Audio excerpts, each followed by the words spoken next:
Wonderful. Yeah, Okay. Bluetooth goes far, man. It really does. Um, hmm but what's going on, Matt? Yeah, no, it's honestly it's starting to like normal routine again. You know, After the as new the year?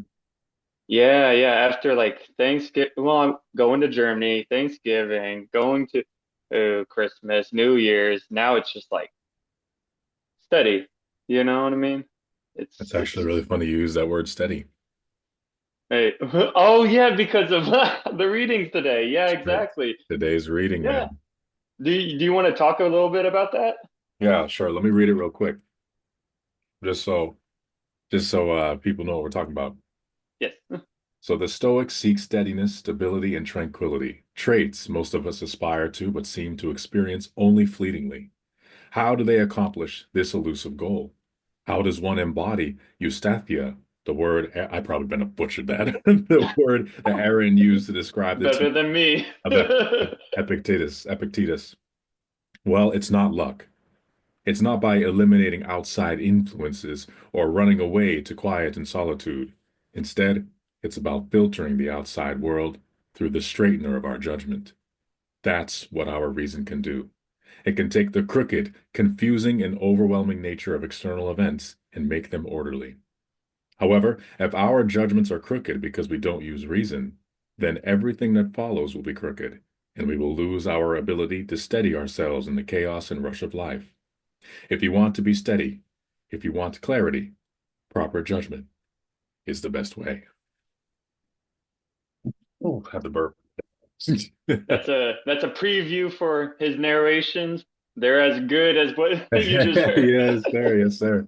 Yeah, man.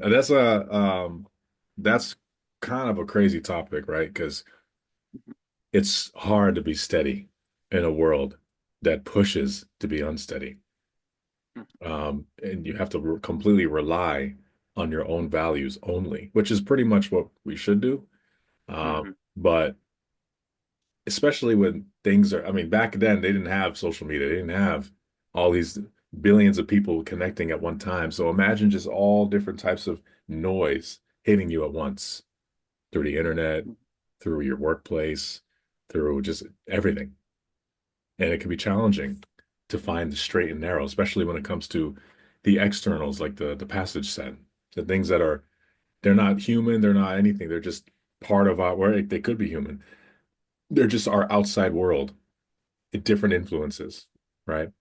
What food to eat, entertainment, who's saying so and so, Hollywood, right? All different the world wars or world politics, right? And Yeah, I and almost, yeah, go ahead. it, I didn't know if I cut you off, but um, it's also exacerbated when you realize no one else understands what the Stoics are talking about.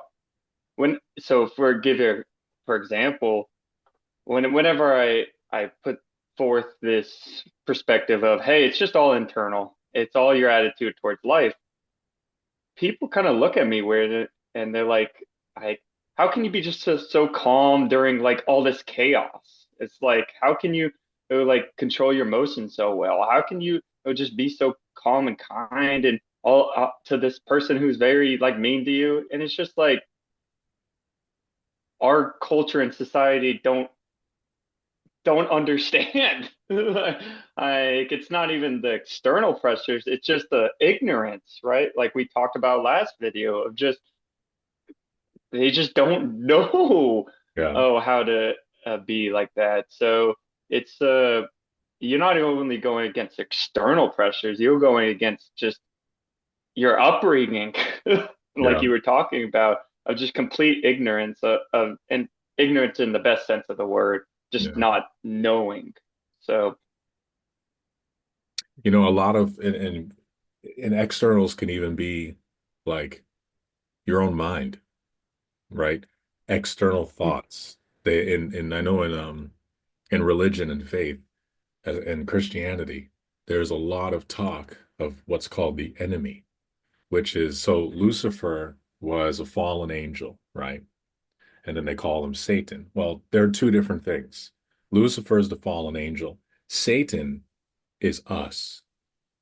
Satan Mhm. is the negative. Satan is the the unconscious thoughts that you tell yourself, the uncontrollable urges, the desires, the vices. That's Satan, right? That's the yin versus the yang, basically, you know what I'm saying? It's just two opposites. And Mhm.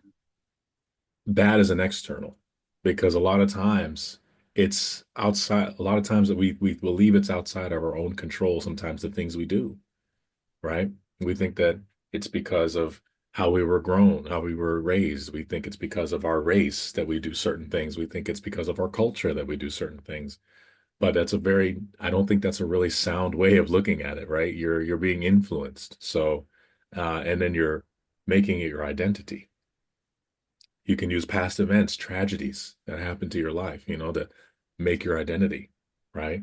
I've lost a very close family member of mine. It was pretty devastating, and it made me kind of my identity was tied to that. That my actions were tied to that, right? For a while, because I didn't know how to figure it out in my own head. I didn't have the sound judgment, right? No matter what people might have told me. So, but a lot of what we go through, the things in our mind that tell us that we're not good enough, we don't know what we're doing, we're failures. That's all the enemy, man. But that's us. We are our own enemy, right? How do you find judgment and steadiness through our own external internals, is what I'll call them. That's what, that's the question I want to ask. What do you think? So say the question again. So, how do we find steadiness in our own, not just what's on the outside, but what's in our mind? How do we find control and steadiness through the negativity that we say to ourselves? Hmm. So, two things on that. I mean, I've we've talked about it multiple of times, but just attitude and exactly what the Stoics talked about today is judgment, and I think it's the same concept. Viktor Frankl has, I mean, I memorized this quote. This is my one of my favorite quotes of all time, and it's by Viktor Frankl, and it's the last of the human freedoms, the ability to choose your attitude in any given circumstance. And it's a powerful quote because it is uh, that internal, hey, whatever happens to you internally and externally, it's your attitude towards it. Can you say But that then it's one more time? the last of the human freedoms, the ability to choose your attitude in any given circumstance. Okay. Yeah. And it's more of a powerful quote when you realize where it comes from. Viktor Frankl was a Jewish psychiatrist who went through the Holocaust, Hmm. and he wrote this book afterwards. And he actually lost, I think, all his family, like all of them died. So he one had to go through the Holocaust, which is horrific, and the Yeah. two he lost all his family. So uh, for me, if someone so renowned in his field and has went through these tragedies and these losses and are telling me, hey, it's your attitude Hmm. towards life. Hmm. I'm gonna believe him. I tend to believe him.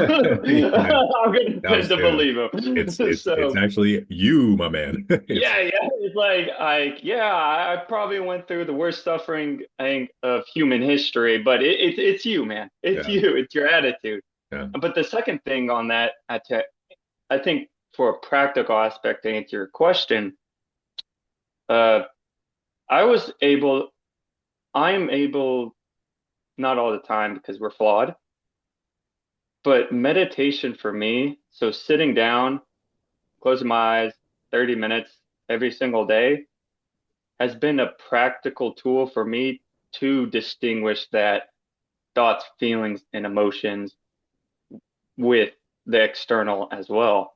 Because what you realize whenever you sit down for 30 minutes every single day is you have the realization you're just an observer of your mind. Thoughts come in and you don't even know how they come in. And then when they do that. And then when the thoughts come in and you haven't meditated as long as I have, if you're just starting off, the thoughts come in and then you have an immediate emotional reaction to it. And it's weird because it's like when you're in this state, you're like, where did that come from? Yeah. And then you realize, oh wow, that's my brain doing it. Yeah. I've been having lately, I've been getting in the dating scene. So, oh, Hey, yeah, yeah. 2025, man. He's going Let's back at it. go. Let's Let's go go. back at it. Let's go. You got But to meditate a lot more with that. I'm yeah, saying right now. no, it's great. Hey, I'm going to like two-stepping, do and like talking to women, and because as for me, like I love myself, Yeah. so I'm able to give my love to other people. So that's kind of how I look at it. But one thing is like the idea of lust. Mm, Whenever I go into my meditations, there is thoughts that go through my mind that are very sexual in nature. And then right when I think of it, a lustful reaction in my body happens. yeah. And that's me, but not me, right? That's my body reacting to that thought. Yeah. And in meditation, what I think Ankit teaches you is, hey, it's not going to last forever. It's you who's latching on to those thoughts and perpetuating them for long periods of time Yeah. that is bad. It's not you have this thought and emotion. It's, oh, you yourself, not your brain, your body, but you yourself are attaching yourself to it and letting it ride you, like you were talking about with Satan being within us. That's that lust, right? Lust and daydreaming, man. I mean, we often Fantasizing, yeah. we fantasize, we create realities in our head that have not even had any inclination of ever happening, right? Hmm. We create, and it's a very powerful thing, right? It's called it's powerful imagery, man. I mean, when you imagine something, more likely it will happen, like if you picture it, right? Hmm. And that's with anything. You imagine yourself two-stepping and meeting a nice girl, you picture it, you might have a better chance of doing it. But in your case, not only are you talking to women, but you're dancing with them. So you're sharing a physical component, um, of pure joy, right? Because it's dancing, man. Everyone likes Yeah. to dance. Who Hmm. doesn't like to dance, right? Yeah, exactly. Um, Even if you don't like to dance with others, you still like dancing with yourself. So, Hmm. in that human connection is pretty massive. So it's good that you're able to separate yourself from what your mind may be telling you and your body may be telling you versus what you know is your judgment. You know what Hmm. you are. You know who you are. You know, Hmm. Matthew is not the type of guy that's just gonna think about these things and act on them, right? Yeah, but of Yeah, course, not you and so recognize the definitely redeemer. think, but not act, Yeah, right? yeah. Yeah. Thinking versus acting is it's Hmm. it's a we what is it like 60% of people get divorced in the United States, and that's just Yeah. and that's a lot of times it could be some infidelity, right? And that's just not it's thinking and then acting, right? Um, which is tough, man, because we're all human, Hmm. man. We're flawed. No judgment here, man. We're just flawed. You know what I Hmm. mean? We all make mistakes. Yeah, and I think that at 60% of divorce nowadays has deep roots in like just our culture as well, because as you have a quote like what Nietzsche said, God is dead. Um, so do you know that quote and stuff? I I've mean, heard you it. I've probably heard do. it. Yeah, I've definitely heard it. yeah. Um, from what I have read and researched, it wasn't necessarily a like I condemnation. It was a warning saying that, because before the onvent of like evolution and Charles Darwin, and if religion had a firm hold, so Christianity had a firm hold on our culture. But with that, you had established morals and ethics that people could live by. Yeah. So, oh, it's like whenever you get in a marriage, you didn't have to hash out the morals and ethics of the marriage. No. They were in the Christianity and Till religion, man. The death do us practice. part. That's it. Yes, exactly. But whenever evolution came, and it was the dissolving of the religion in mainstream culture.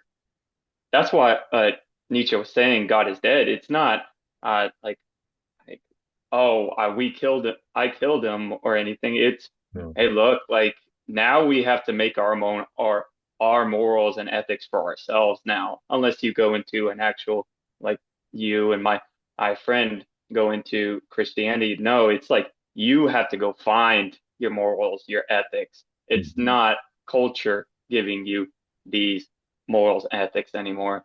And I think that has to do a lot with the marriages nowadays. Like you get into marriage and you don't even know why you're getting into the marriage. Maybe it's for the chemistry, maybe it's for the compatibility, maybe it's for something else.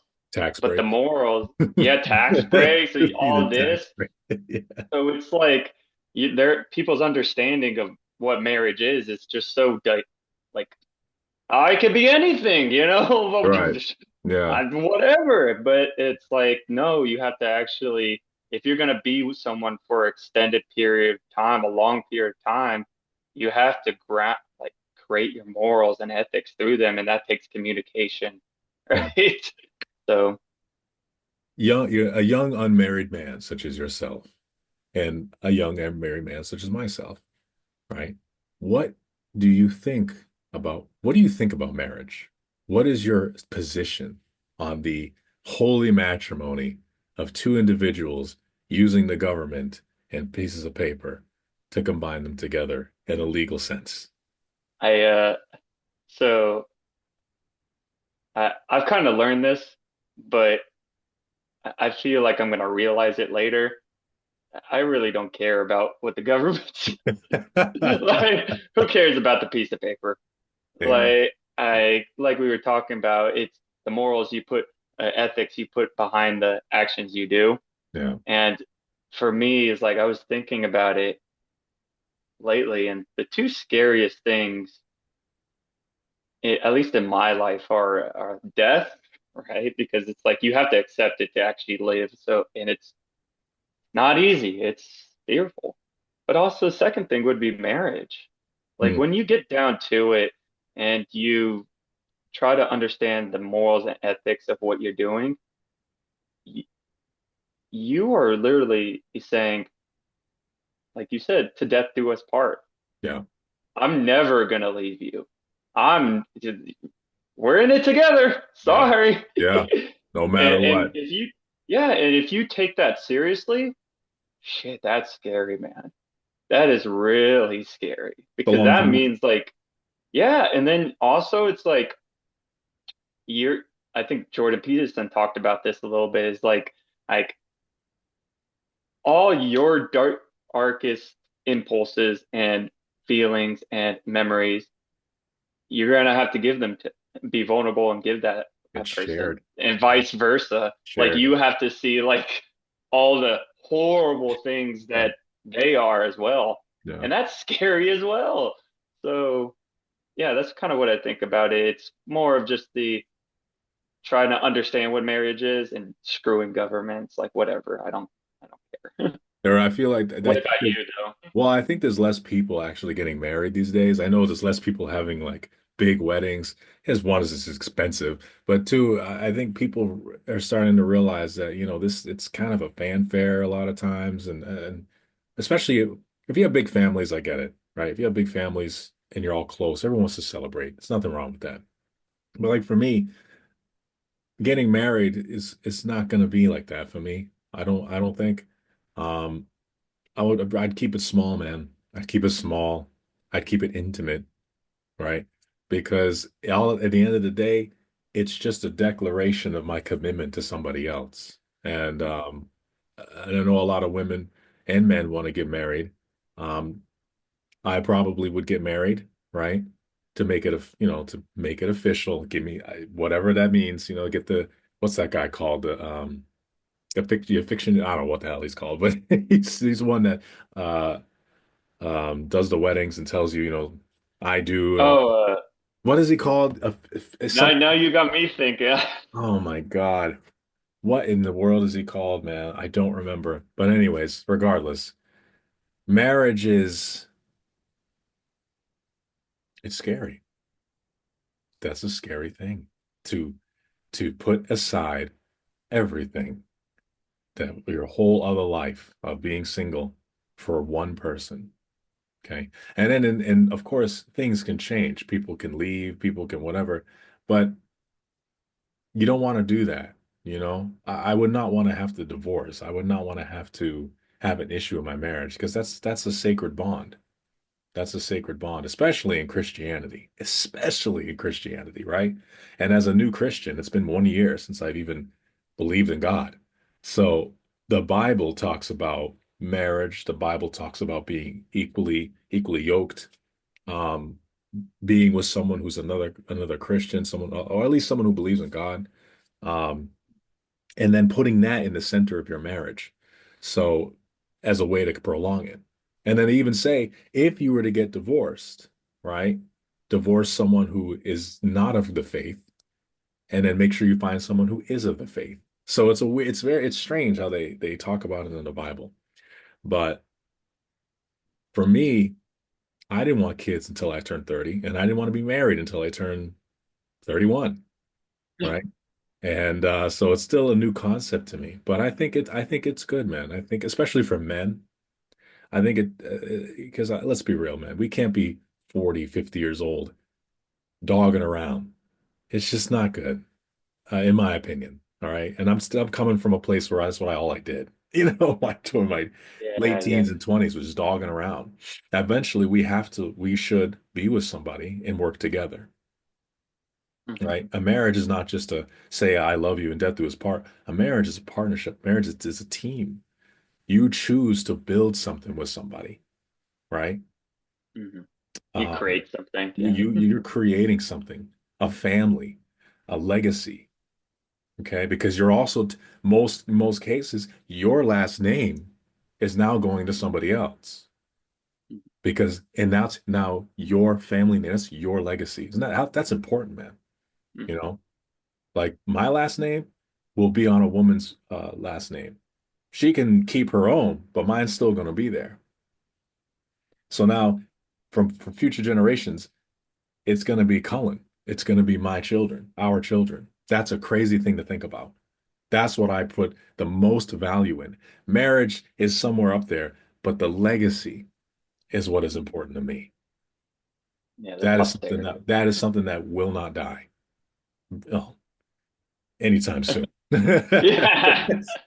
Well, you never know, right? You never know, but that's how you create your memory, right? That's how you build upon your family line, especially if family wasn't really a big deal in your own personal life in the past.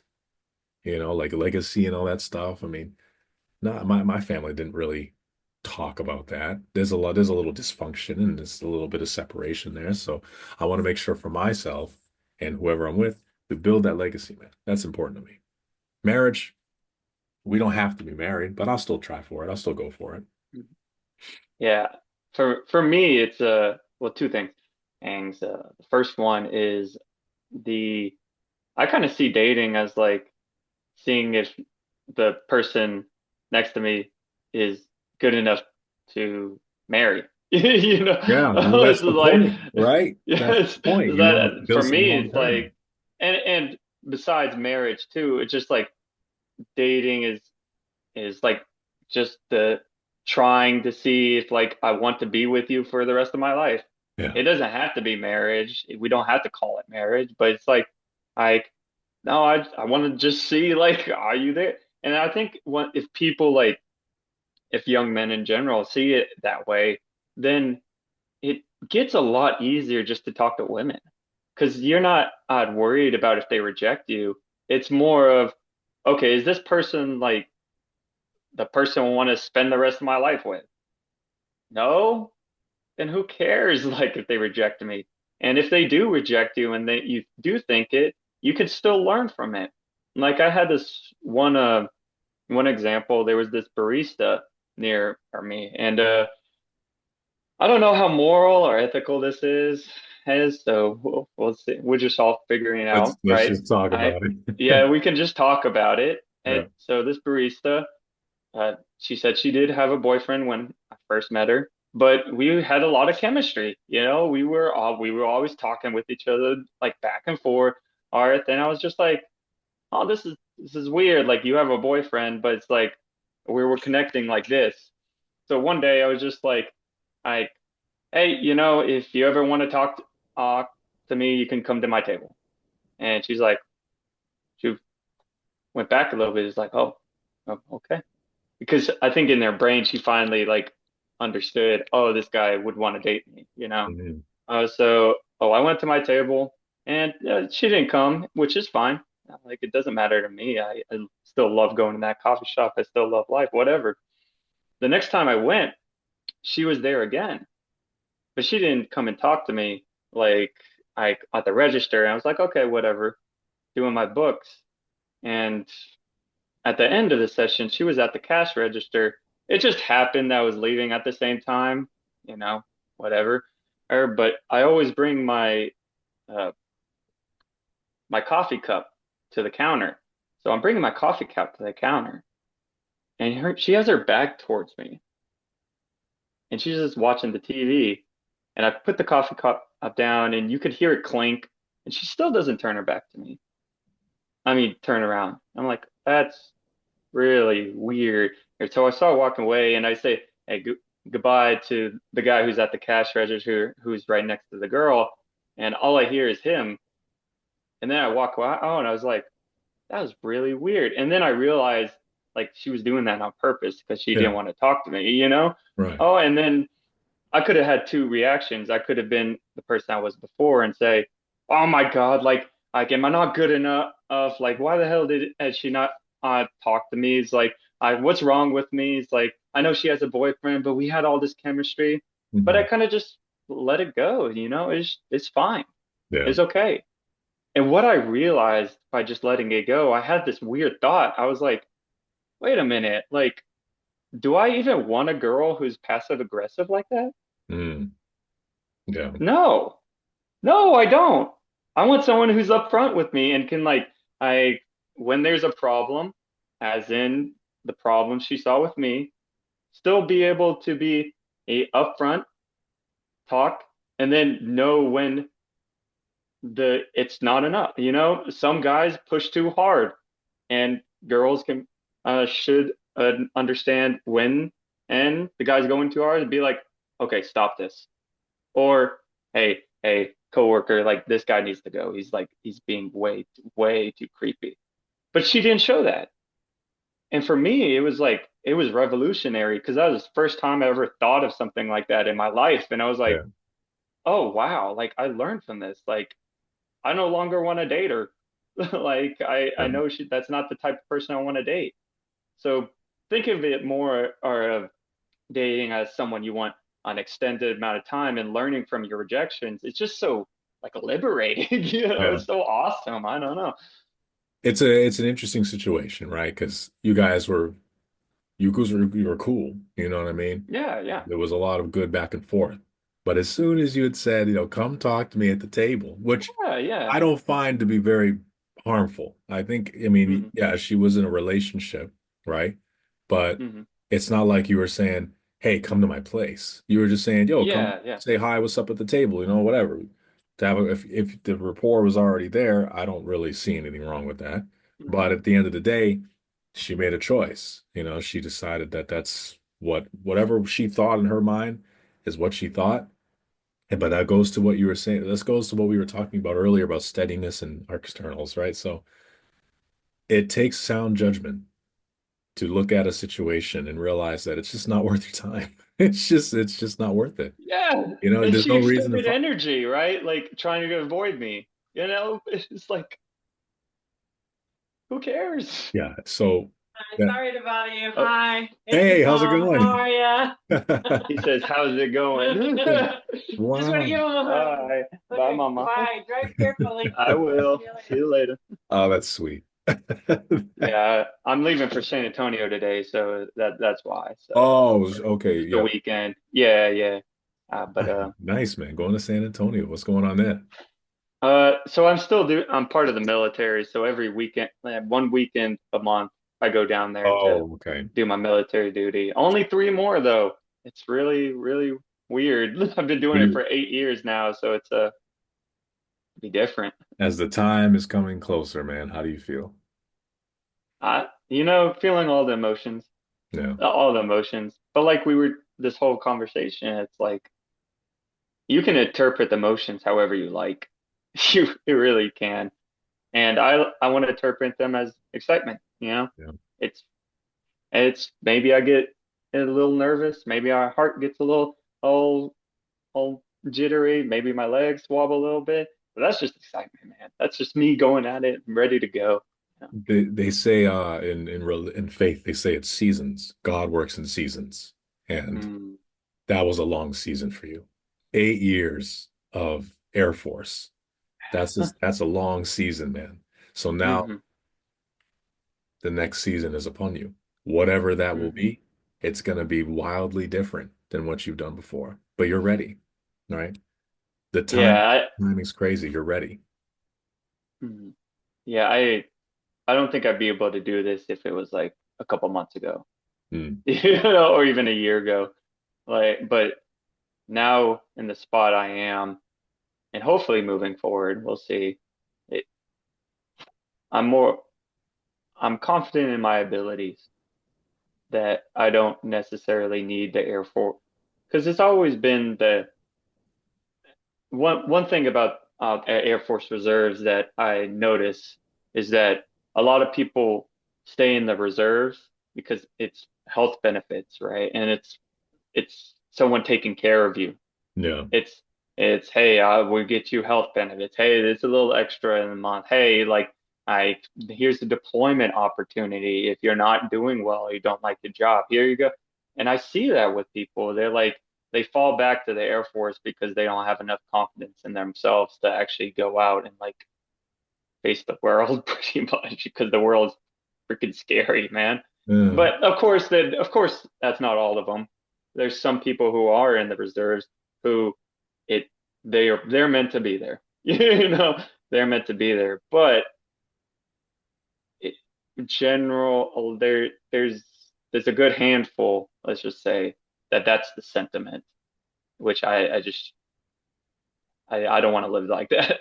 I didn't know that. It sounds like the military can be a real comfort zone for people, even if Sorry, say that again. no problem.